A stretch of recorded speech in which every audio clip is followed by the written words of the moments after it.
दोस्तों, दुबई की जर्नी से पहले मैं सोचा कि एक छोटा सा इंट्रो वीडियो बनाया जाए दुबई का।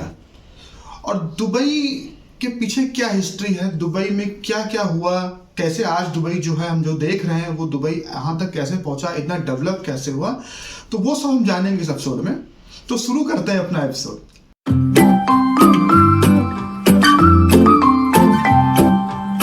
सबसे पहले दोस्तों हम ये जानते हैं कि यूएई क्या है।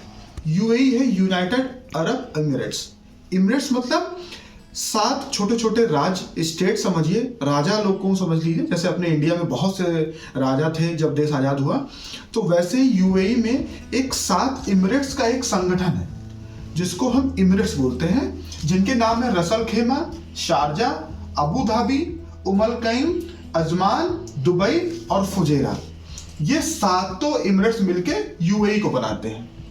दोस्तों आपको पता है 2 दिसंबर 1971 को यूएई आजाद हुआ। उसके पहले तक अंग्रेजों के अंडर था।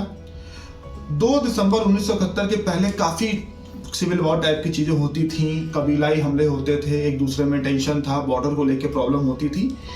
तो वहां के जो सबसे उम्दा और वहाँ के जो फादर ऑफ नेशन जिनको कहा जा सकता है, जिन्होंने सबसे ज़्यादा वहाँ के लिए काम किया और जिनके लिए पूरे यूएई वासियों को बहुत ज़्यादा सम्मान है, उनका नाम है जायद इब्न सुल्तान अल नहयान।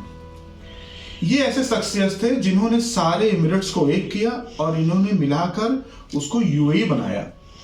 तो ये सबसे इंपॉर्टेंट व्यक्ति हैं। इनके ही नाम पर वहाँ पे एक शेख जायद रोड भी है जो पूरे यूएई को कनेक्ट करती है।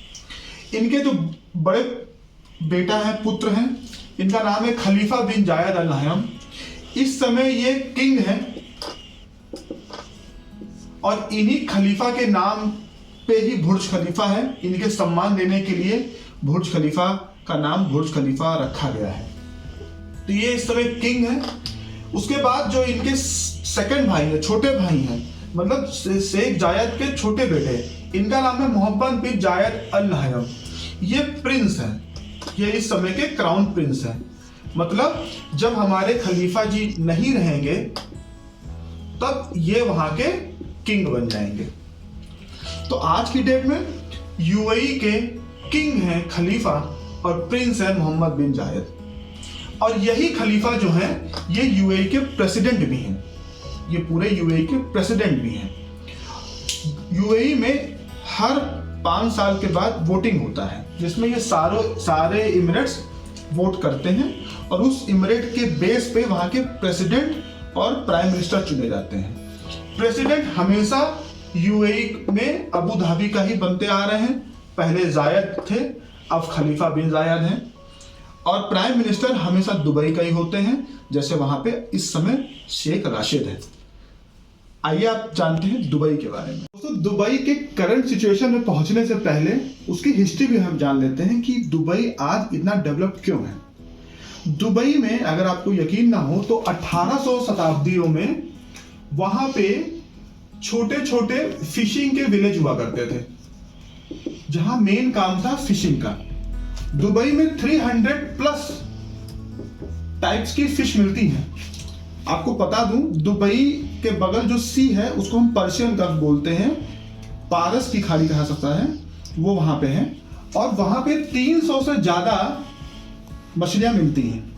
ऐसा कहा जाता है कि दुबई में 5000 साल पहले जब ये जो सी है ये पीछे हो गया तो पूरा एक सैंड का एरिया डेवलप हो गया जिसको हम आज की डेट में दुबई कहते हैं। उसके बाद जब दुबई थोड़ा सा डेवलप होने लगा तो 1930s के आसपास यहाँ पे मोतियों का बहुत ज्यादा बिजनेस होता था। बहुत ज्यादा मोतियां यहाँ पे लोग सेल करते थे, खरीदते थे और बिकती थी। लेकिन 1930 के आसपास जब यहाँ पे फर्स्ट वर्ल्ड वॉर हुआ तो इससे ये भी प्रभावित हुआ। तो यहाँ पे मोतियों का बिजनेस बंद हो गया, दिक्कतें आने लगी, प्रॉब्लम शुरू हो गई, तो ये बंद हो गया। उसके बाद ये 1956 या 60 के आसपास इनको पता चला कि यहाँ पे पेट्रोल है, नेचुरल गैस है, तो उसके यूज करना शुरू किया इन्होंने और वहां से अर्निंग स्टार्ट हुई। वो अर्निंग आज की डेट में सिर्फ 6% है। अगर आपको ये लगता है कि दुबई में पेट्रोल की वजह या नेचुरल गैस की वजह से वो इतना तरक्की कर रहा है, तो इसका मतलब ये नहीं कि वो वहाँ पे सिर्फ पेट्रोल और नेचुरल गैस ही है। उसका वहाँ की जीडीपी में 6% का ही हाथ है।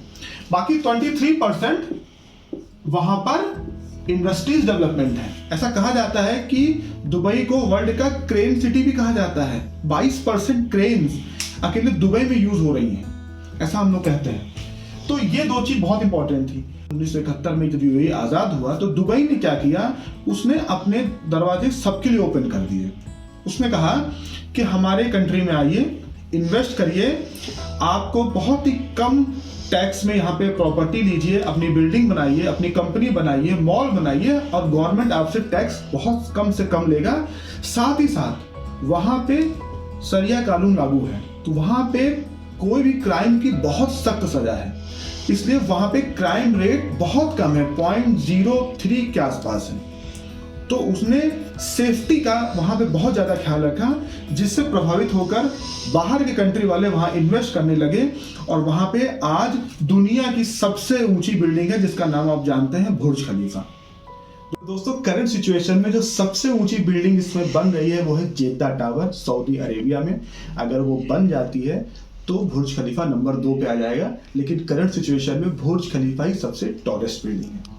साथ ही साथ मैं दोस्तों आपको बताता चलूं, यूएई गवर्नमेंट हर साल ऑर्डर ऑफ जायद की उपाधि देती है। ये ठीक ठीक भारत रत्न जैसा है। 2019 में इन्होंने अपने prime minister mister Narendra Modi ji को और नवदीप सिंह सूरी जी को इन्होंने ये उपाधि दी। ये हमारे लिए बहुत प्राउड की बात है। आपको बताता चलूं दोस्तों कि इंडिया ट्रेड के मामले में, इंपोर्ट एक्सपोर्ट में दुबई का 2nd नंबर का पार्टनर है, 1st नंबर का चाइना है। दुबई के इस समय जो किंग है उनका नाम है मोहम्मद बिन राशिद अल मखतूम, और इनके साहबजादे मतलब जो वहाँ के प्रिंस हैं, इनका नाम है हमदन बिन मोहम्मद अल मखतूम। दुबई में अगर आप जाते हैं तो दुबई में कुछ चीज़ें हैं जो आपको याद होनी चाहिए। दुबई में दुनिया का सबसे ऊंचा बिल्डिंग है, मैंने आपको बताया, बुर्ज खलीफा। दुनिया में इकलौता 7 स्टार होटल अगर कहीं है तो वो दुबई है। जी हाँ, बिल्कुल सही समझा, जिसका नाम है बुर्ज अल अरब। और दुबई एक ऐसा कंट्री है जहाँ पर दुनिया का सबसे बड़ा मॉल है, यानी कि दुबई मॉल। दोस्तों बताता चलूँ, दुबई में करीब 38% इंडियन रहते हैं, 23 के आसपास पाकिस्तानी रहते हैं, और 12 या 13% के आसपास बांग्लादेशी रहते हैं। और वो 38% जो इंडियन है उसमें मैक्सिमम लोग केरला के हैं। 2nd नंबर पे पंजाब के लोग काफ़ी हैं, और 3rd पे अपना यूपी है ही। तो 38% इंडियन वहाँ रहते हैं। तो आपको कभी लगेगा ही नहीं कि आप इंडिया के बाहर हैं। ऐसा लोग कहते हैं, और ऐसा आप पढ़ेंगे भी कहीं ना कहीं, कि दुबई को इंडिया का हांगकांग कहा जाता है। इतना ज़्यादा ट्रेडिंग, इतना लोग आते जाते हैं, इतना ज़्यादा पैसा यहाँ भेजा जाता है, और वहाँ पे हमारे लोग काम करने जाते हैं। तो इसलिए ये बहुत इंपॉर्टेंट कंट्री है हमारे लिए। दुबई में दिरहम करेंसी है। दिरहम करेंसी इंडिया के करेंसी के जस्ट 20 टाइम्स है। मतलब अगर 1 दिरहम को आप लेंगे तो इसका मतलब वो 20 रुपीस हो जाएगा। अब हम ये एपिसोड यहीं ख़त्म कर रहे हैं। मैं होप करूंगा कि आपको दुबई के बारे में थोड़ा आइडिया हो गया होगा। मिलते हैं अगले एपिसोड में। अगला एपिसोड बहुत एक्साइटिंग होने वाला है, क्योंकि अगले एपिसोड से हम शुरू कर रहे हैं एक्सपो का टूर, तो उसको मिस मत करिएगा। और वो आज ही शाम को आ रहा है। मिलते हैं।